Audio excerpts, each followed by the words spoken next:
हाय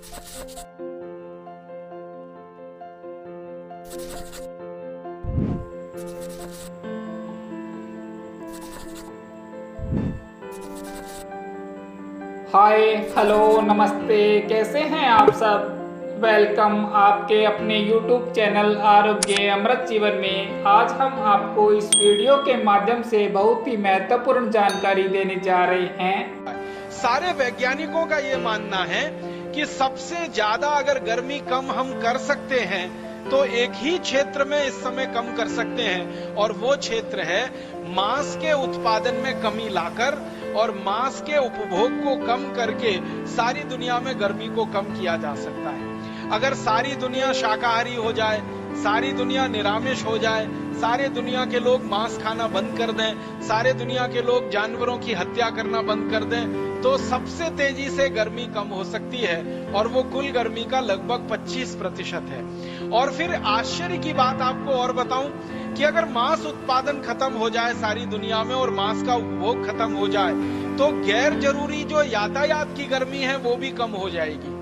क्योंकि आपको सुनकर हैरानी होगी कि जो जरूरी यातायात के लिए डीजल पेट्रोल खर्च होता है उससे 2.5 गुना ज्यादा गैर जरूरी यातायात के लिए डीजल और पेट्रोल का खर्चा होता है पूरी दुनिया में। आप कोई काम से बहुत जरूरत से अपनी गाड़ी चलाकर जा रहे हैं, उसमें अगर 1 लीटर डीजल खर्च हो रहा है तो बेकार के फालतू के लिए आप जो जा रहे हैं कहीं या किसी चीज को ला रहे हैं उसमें 2.5 लीटर खर्च होता है। तो ये मांस का जो उत्पादन होता है दुनिया में वो कुछ कुछ देशों में होता है और सारी दुनिया में ये मांस बिक्री के लिए भेजा जाता है।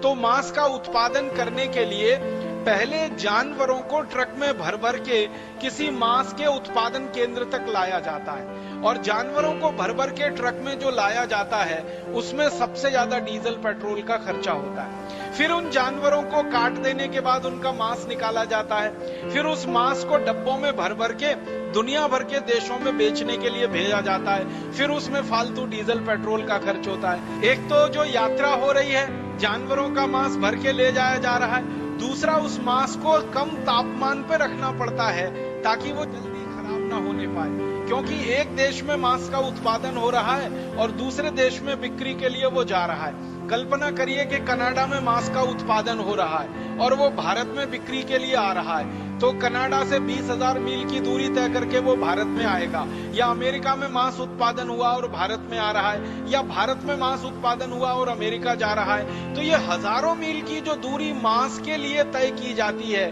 मांस को एक स्थान से दूसरे स्थान तक ले जाने के लिए, इसमें मांस का लाना ले जाना तो एक बात है, लेकिन मांस को कम तापमान पे रखने के लिए उसको हर समय एयर कंडीशनड स्थिति में रखना पड़ता है। उसमें जो ऊर्जा खर्च होती है वो आने जाने से भी कई गुना ज्यादा होती है।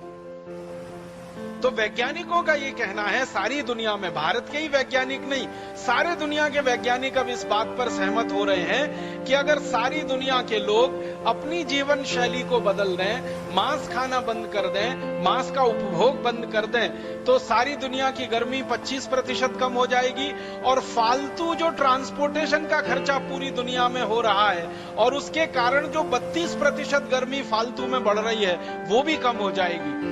तो 25% एक और 32% एक, दोनों को मिला दो तो लगभग आप कल्पना करो 60% गर्मी तो सीधे कम होती है अगर सारी दुनिया के लोग मांस खाना बंद कर दें और मांसाहारी भोजन का उपभोग करना बंद कर दें। फिर आपके मन में एक तर्क आएगा, और सारी दुनिया के मांस खाने वाले ये तर्क देते हैं कि अच्छा ठीक है, आपकी बात हमने मान ली, भारत स्वाभिमान की बात हमने मान ली, परम पूजनीय स्वामी जी हर समय कहते हैं मांस मत खाओ, उनकी बात हमने मान ली, और सारी दुनिया ने थोड़ी देर के लिए, कल्पना करो, ये बात मान ली कि मांस नहीं खाएंगे। तो क्या सबके लिए गेहूं है खाने को? क्या सबके लिए चावल है खाने को? क्या इतना कृषि उत्पादन है जो सबका पेट भर सकता है? गेहूं, चावल, चना, दाल, मटर, सब्जियां और फल इतने पैदा होते हैं क्या? दूध इतना पैदा होता है क्या दुनिया में जो सबका पेट भर सकता है? इस विषय को जानने और समझने के लिए मैंने थोड़ा अध्ययन और अभ्यास किया। उसमें से जो आंकड़े निकले हैं और जो जानकारियां निकली हैं वो मैं आपके सामने रखना चाहता हूं, और तब आपको ये बात स्पष्ट हो जाएगी कि अगर सारी दुनिया मांस खाना बंद कर दे तो इस दुनिया में इतना अनाज पैदा हो रहा है कि वो सारी दुनिया के एक एक व्यक्ति का तो पेट भर ही देगा, इसके बराबर की दूसरी दुनिया और पैदा हो जाए तो भी सबका पेट भर देगा। मैं आपको ये आंकड़े से बताने की कोशिश करता हूं। इस समय पूरी दुनिया में 650 करोड़ लोग रहते हैं। भारत में 115 करोड़ लोग हैं, चीन में 140 करोड़ लोग हैं। ये दो देश दुनिया में हैं जो सबसे ज्यादा जनसंख्या वाले हैं। इसके अलावा तीसरा बड़ा देश है अमेरिका, जहां पर लगभग 27 करोड़ हैं। फिर यूरोप के 15 देश हैं, फ्रांस है, जर्मनी है, ब्रिटेन है, हॉलैंड है, स्पेन है, पुर्तगाल है। ये 15 देश मिलाकर इनकी संख्या 30 करोड़ है। फिर अफ्रीका है, फिर लैटिन अमेरिका।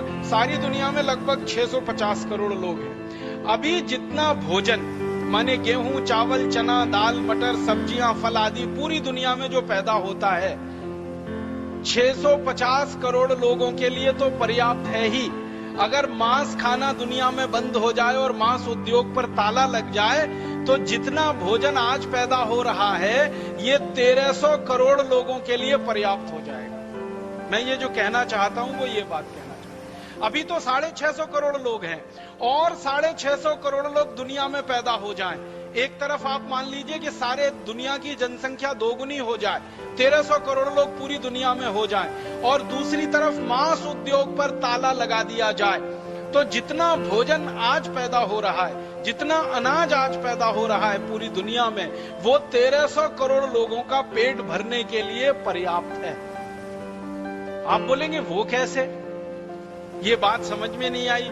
इस बात को मैं समझाना चाहता हूं ऐसे कि दुनिया में जो मांस का उत्पादन होता है ना, उसकी प्रक्रिया क्या है वो हमें जानना है। दुनिया में मांस उत्पादन होता है जानवरों का कत्ल करके, और जानवरों में सबसे ज्यादा कत्ल होने वाला जो प्राणी है उसका नाम है गाय, और गाय के वंश का बैल, और गाय के वंश के बछड़े और बछड़ी, सबसे ज्यादा ये कत्ल होते हैं पूरी दुनिया में।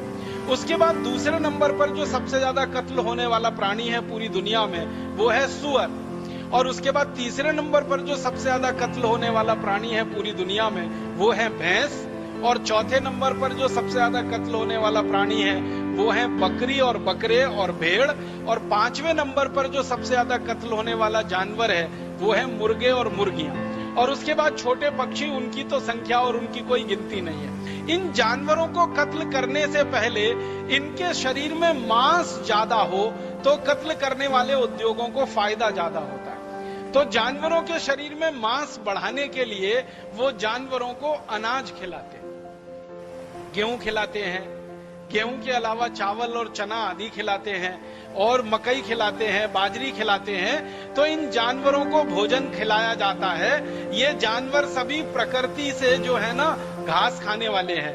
गाय घास खाने वाली है, भैंस घास खाने वाली है, इसी तरह से सूअर जो है ना मनुष्य का मल और दूसरी चीजें खाने वाला है। इसी तरह से बकरी और बकरे पूरी तरह से शाकाहारी जीव है, और ये मुर्गा मुर्गी भी ज्यादातर ऐसी चीजें ही खाते हैं। तो ये जो जानवर हैं ये तो घास खाने वाले और चारा चरने वाले जीव हैं, लेकिन मांस उत्पादन करने वाली कंपनियां इनको जबरदस्ती गेहूं, चावल, चना, दाल, मटर और बाजरी और मक्की ऐसी चीजें खिलाते हैं।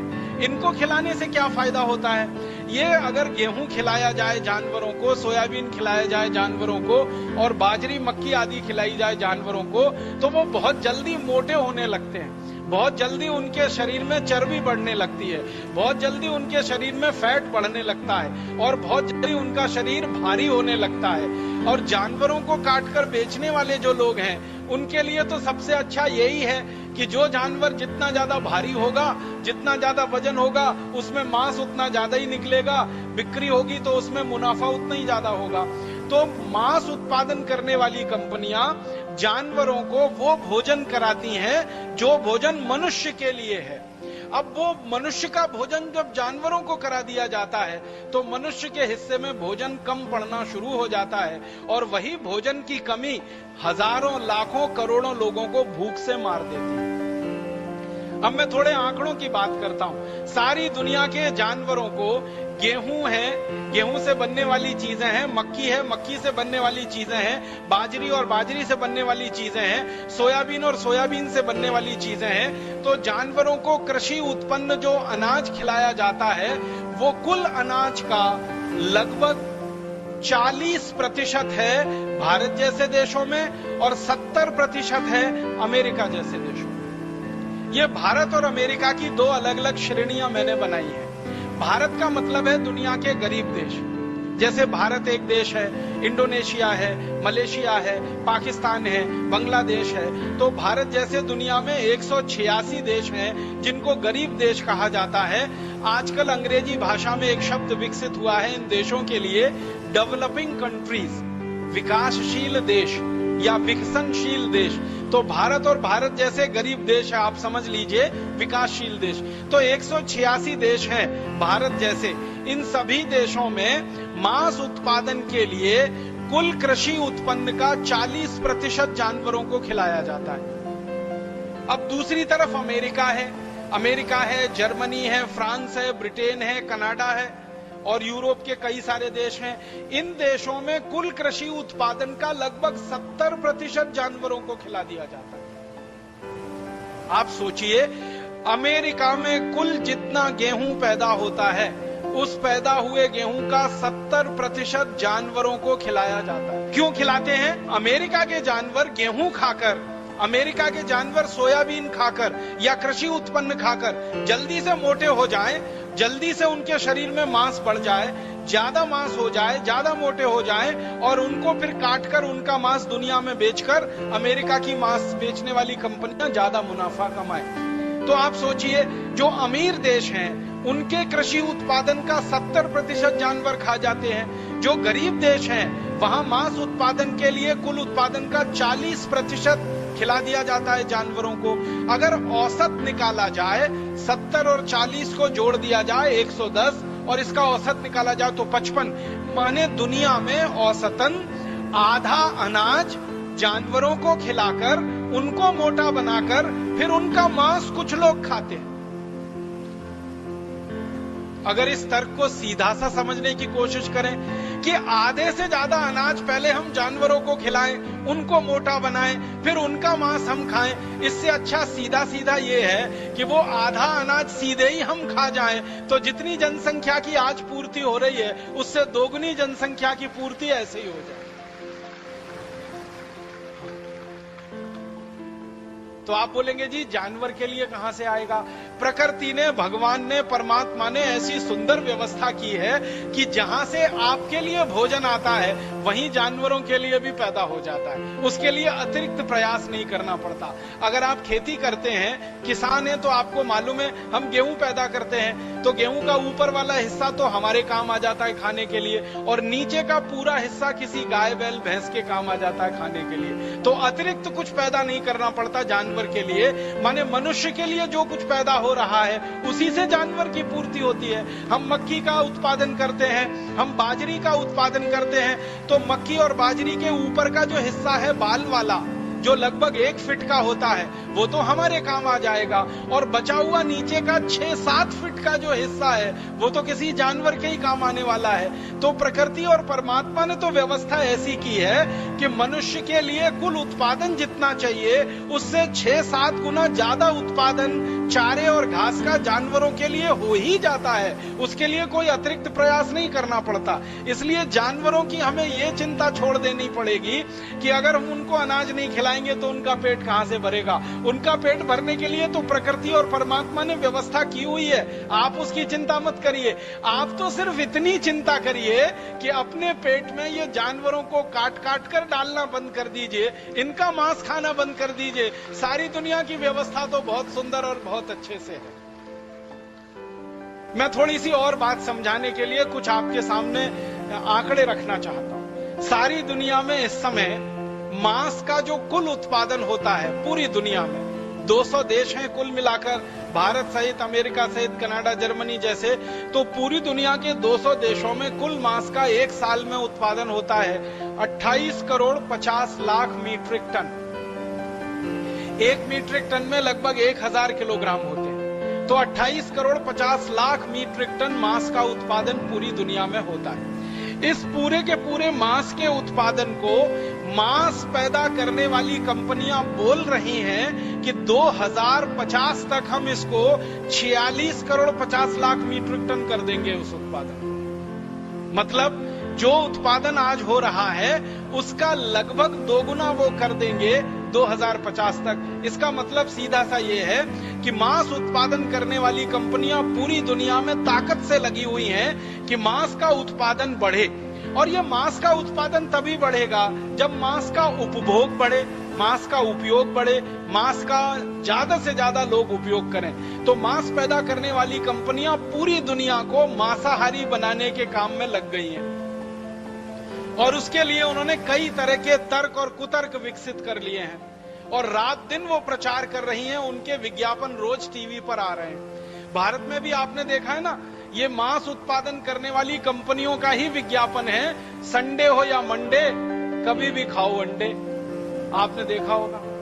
और हमारे देश में मुझे बहुत शर्म आती है, अफसोस होता है कि कई सिनेमा में काम करने वाले एक्टर एक्ट्रेसेस जो निजी जिंदगी में शाकाहारी हैं, वो पैसे के लालच में अंडों का विज्ञापन करते हैं। और हमारे देश के कुछ खिलाड़ी भी हैं, क्रिकेट खेलने वाले खिलाड़ी हैं, अन्य खेल खेलने वाले खिलाड़ी हैं और हमारे देश के और भी कई ऐसे अच्छे लोग जिनको माना जाता है मीडिया में, वो भी लग गए हैं। तो पूरी दुनिया में मांस का उपभोग बढ़े और मांस का उपयोग बढ़े, इसके लिए कंपनियां करोड़ों करोड़ों रुपए विज्ञापन पे खर्च कर रही हैं। तो अभी 28 करोड़ 50 लाख टन मांस उत्पादन होता है। 2050 तक उम्मीद है कि ये 46 करोड़ टन होगा अगर वो सफल हो गए तो। और दूसरी तरफ ये भी संभावना है कि अगर हम सफल हो गए, भारत स्वाभिमान अभियान सफल हो गया और सारी दुनिया में हमारे जैसे विचार के लोग सफल हो गए, तो आने वाले सन 2050 में पूरी दुनिया में मांस का उपभोग 0 होगा, 0 होगा, 0% होगा। माने ये जो 28 करोड़ 50 लाख टन आज हो रहा है, ये 2050 तक आते आते खत्म ही हो जाएगा, बंदी हो जाएगा। अगर हमारे जैसे लोग सफल हो गए और अपनी विचारधारा के लोग सारी दुनिया में बढ़ गए, तो ये लड़ाई अब देवासुर संग्राम की लड़ाई है। एक तरफ असुर लोग हैं जो मांस पैदा कर रहे हैं, मांस खा रहे हैं और मांस खिला रहे हैं, और एक तरफ आपके जैसे देव लोग हैं, देवता लोग हैं जो मांसाहारी जीवन शैली के खिलाफ सारी दुनिया को शाकाहारी बना रहे हैं और इस अभियान को बढ़ा रहे हैं योग और प्राणायाम के माध्यम से, और कोई कोई दूसरे लोग मेडिटेशन के माध्यम से, अलग अलग माध्यमों से ये काम चल रहा है। युद्ध सारी दुनिया में इस समय शुरू हो चुका है। ये मांस पैदा करने वाले जो सारी दुनिया में लोग हैं, जितना मांस ये पैदा करते हैं, इन मांस के पैदा होने के जो उपभोग के बारे में एक जानकारी देना चाहता हूं कि एक तरफ दुनिया में भारत जैसे 186 गरीब देश हैं और एक तरफ अमेरिका जैसे दुनिया में 16 अमीर देश हैं। तो 16 अमीर देशों में कुल मांस उत्पादन का 60% खपत होता है और 186 देशों में कुल मांस उत्पादन का मात्र 40% खपत होता है। इसका मतलब बहुत साफ है कि गरीब देश अभी भी बहुत ज्यादा धार्मिक हैं, बहुत ज्यादा नैतिक हैं, गरीब देश अभी भी बहुत ज्यादा सात्विक हैं और गरीब देश अभी भी बहुत ज्यादा पवित्र हैं। अमीर देश जिनकी संख्या मात्र 16 है, वहां 60% मांस का उपभोग होता है। माने 28 करोड़ 50 लाख टन के आंकड़े को आप निकालेंगे तो लगभग 18-19 करोड़ टन मांस का उपभोग और उत्पादन तो अमीर देशों में ही है, गरीब देशों में तो काफी कम है। इसका मतलब गरीब देशों में अभी भी शाकाहारी लोग ज्यादा हैं, सामिश लोग अमीर देशों में ज्यादा हैं। मैं इसको थोड़ा और आगे बात करूं, ये अमीर देशों में और सारी दुनिया में जो मांस का उपभोग और उत्पादन है, इसमें मुर्गे मुर्गियों का जो उत्पादन है, मुर्गे मुर्गियों के मांस का वो करीब 9 करोड़ टन है, सुअर के मांस का उत्पादन करीब 10 करोड़ टन है, गाय के मांस का उत्पादन 6 करोड़ 70 लाख टन है। अब इतना मांस जो पूरी दुनिया में पैदा हो रहा है, 28 करोड़ 50 लाख मीट्रिक टन, इस मांस के उत्पादन के लिए हर साल पूरी दुनिया में 56 अरब जानवरों का कत्ल होता है। 56 अरब जानवरों का माने 5600 करोड़ जानवरों का कत्ल होता है। और ये बड़े जानवर हैं, बड़े जानवर का माने गाय है, बैल है, भैंस है, ये बड़े जानवर हैं, बकरे हैं, बकरियां हैं, मुर्गे हैं, मुर्गियां हैं, वहां तक तो गिनती होती है, सुअर भी इसमें है। उसके नीचे जो छोटे पक्षियों की गिनती है वो अंदाजा लगाया जाता है, उनको गिनना बहुत मुश्किल हो जाता है। तो 5600 करोड़ निर्दोष जानवरों को, मूक जानवरों को, जिन्होंने दुनिया में कभी किसी का अहित नहीं किया, किसी का नुकसान नहीं किया, ऐसे जानवरों को काट दिया जाता है 28 करोड़ 50 लाख मीट्रिक टन मांस पैदा करने के लिए। इस मांस के उत्पादन में भारत की क्या स्थिति है, उसके बारे में भी मैं बताना चाहता हूं। भारत में हर साल मात्र 58 लाख मीट्रिक टन मांस का उत्पादन होता है। पूरी दुनिया में 28 करोड़ 50 लाख मीट्रिक टन उत्पादन है मांस का। भारत में मात्र 58 लाख मीट्रिक टन मांस का उत्पादन है। माने पूरी दुनिया के अगर प्रतिशत में निकाला जाए तो पूरी दुनिया के मांस के उत्पादन का 10% निकलेगा तो करीब 2 करोड़ 80 लाख निकलेगा, 5% निकलेगा तो करीब 1 करोड़ 40 लाख निकलेगा। 2.5% के आसपास भारत में मांस का उत्पादन है।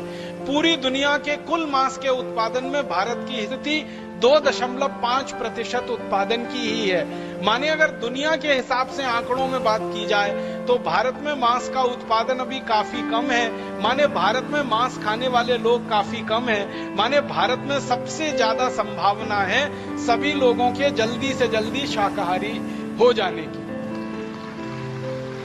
भारत में जनसंख्या के प्रतिशत के अनुसार मैं बात करूं तो भारत में अगर मान ले 115 करोड़ नागरिक रहते हैं तो आंकड़ों के अनुसार इनमें लगभग 70% नागरिक हैं जो शाकाहारी हैं, जो पूरी तरह से शाकाहार पर जीवन जीते हैं अपना, और 30% भारतवासी हैं जो मांसाहारी हैं, जो मांस खा के अपना जीवन बिताते हैं। भारत में मांस के उत्पादन में गाय का मांस 14 लाख टन पैदा होता है, भैंस का मांस करीब 14 लाख टन पैदा होता है, मटन करीब 2.5 लाख टन पैदा होता है, बकरे बकरी का मांस करीब 4.5 लाख टन है, सुअर का मांस 6,30,000 टन है, मुर्गे मुर्गी का मांस 16 लाख टन है।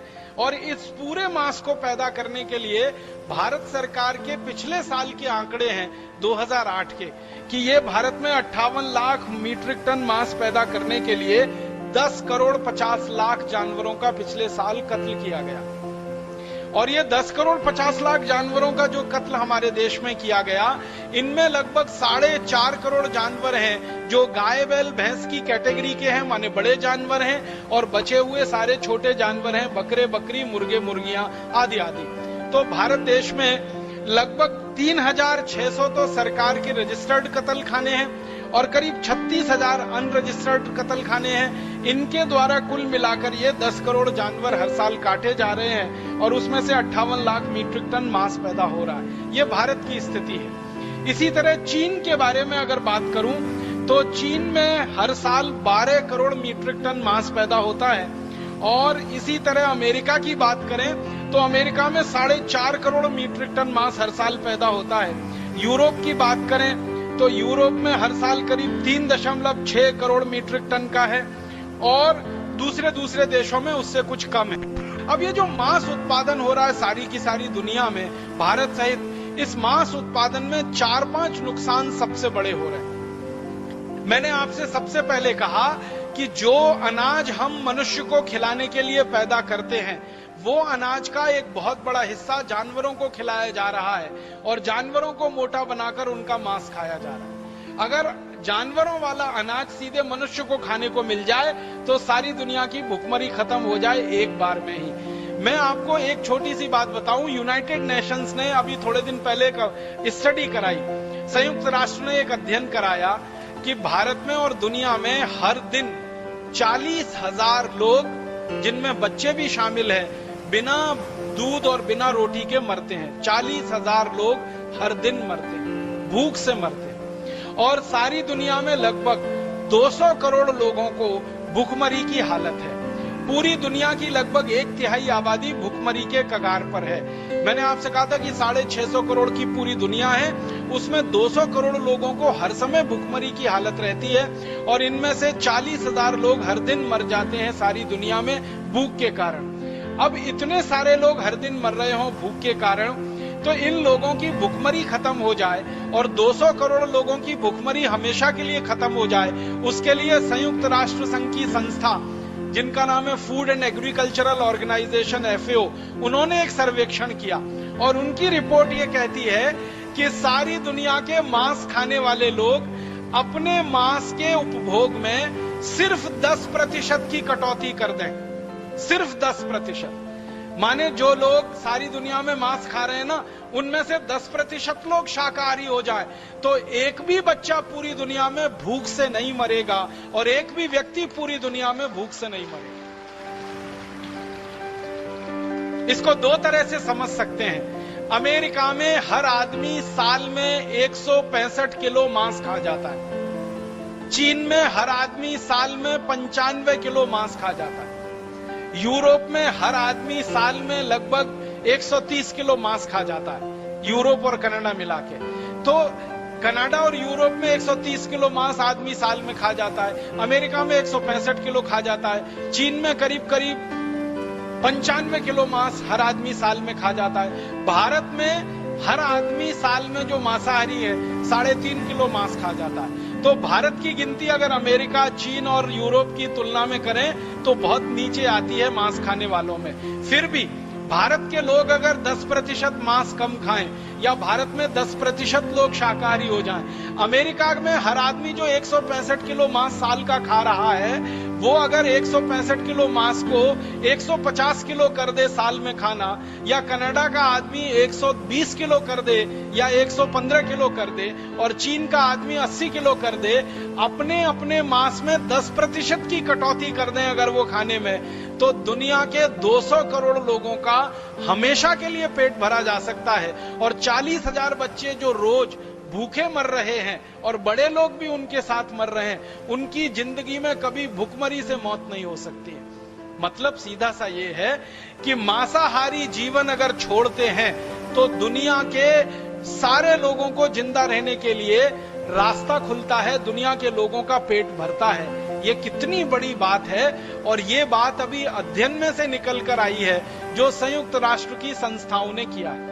इसका मतलब बहुत साफ है कि दुनिया में जो लोगों को सेवा करनी है और लोगों का पेट भरना है, लोगों का जीवन अच्छा बनाना है, अगर सब मिलकर पूरी ताकत से एक ही काम में लग जाएं कि लोगों का मांस छुड़ा दें या लोगों को शाकाहारी बना दें, तो इतनी बड़ी सेवा पूरी दुनिया की हो सकती है, शायद ही कोई दूसरी सेवा उसके सामने हो।